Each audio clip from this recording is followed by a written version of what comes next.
तो चलिए आज के इस वीडियो में हम बंगाल के अगले 3 governor general lord Wellesley, sir George Barlow और लॉर्ड मिंटो प्रथम के बारे में पढ़ेंगे।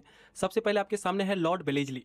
देखिए, इसने सहायक संधि की पद्धति अपनाई थी। लॉर्ड बेलेजली ने सहायक संधि की पद्धति अपनाई थी। लॉर्ड बेलेजली का कार्यकाल 1798 से लेकर 1805 ईस्वी तक रहा था, आप याद रखिएगा, ठीक है।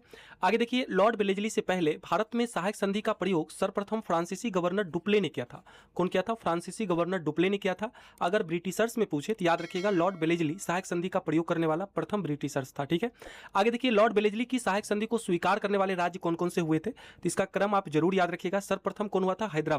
ये कब स्वीकार किया था? 1798 ईस्वी में। उसके बाद मैसूर, फिर तंजौर, फिर अवध, फिर पेशवा। पेशवा का भी आप जरूर याद रखिएगा, इसने 1802 ईस्वी में बेलेजली की सहायक संधि को स्वीकार किया था। फिर बराड़ एवं भोसले, फिर सिंधिया, ठीक है।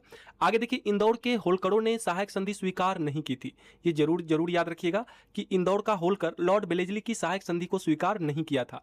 आगे देखिए, इसके समय में, लॉर्ड बेलेजली के समय में चौथा आंग्ल मैसूर युद्ध हुआ था 1799 ईस्वी में। कब हुआ था? 1799 ईस्वी में चौथा आंग्ल मैसूर युद्ध हुआ था लॉर्ड बेलेजली के समय में, जिसमें टीपू सुल्तान की मृत्यु हुई थी। ये कई बार एग्जाम में पूछा हुआ है, टीपू सुल्तान की मृत्यु कब हुई थी, तो याद रखिएगा 1799 ईस्वी में। और किस आंग्ल मैसूर युद्ध के दौरान? तो चतुर्थ आंग्ल मैसूर युद्ध के दौरान, ठीक है, याद रखिएगा। और हैदर अली की जो मृत्यु हुई थी, हैदर अली की मृत्यु सेकेंड आंग्ल मैसूर युद्ध के दौरान हुई थी, ठीक है। आगे देखिए, लॉर्ड बेलेजली के बारे में, यह स्वयं को बंगाल का शेर कहा करता था, ठीक है। लॉर्ड बेलेजली यह स्वयं को बंगाल का शेर कहा करता था। देखिए, इसने 1800 ईस्वी में कलकत्ता में सिविल सेवा में भर्ती किए गए युवकों को प्रशिक्षित करने के लिए फोर्ट विलियम कॉलेज की स्थापना किया था।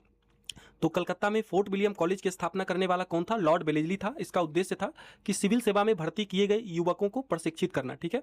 देखिए, आगे देखिए, सर जॉर्ज बारलो। लॉर्ड बेलेजली के बाद अगला गवर्नर जनरल सर जॉर्ज बारलो बना था।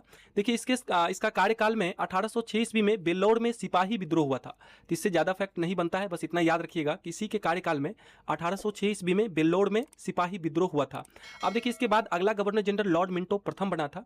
देखिए, इसने अमृतसर की संधि की थी, ठीक है। अमृतसर की संधि कब हुआ था? 25 अप्रैल 1809 ईस्वी में। किसके किसके बीच? रंजीत सिंह और अंग्रेजों के बीच हुआ था। इसमें मध्यस्थता कौन करवाया था? तो याद रखिएगा, चार्ल्स मेटकॉफ ने करवाया था, ठीक है। तो अमृतसर की संधि के दौरान कौन था गवर्नर जनरल? लॉर्ड मिंटो प्रथम था। आगे देखिए, लॉर्ड मिंटो प्रथम से संबंधित याद रखिएगा कि इसी के समय में चार्टर एक्ट 1813 पारित हुआ था, ठीक है।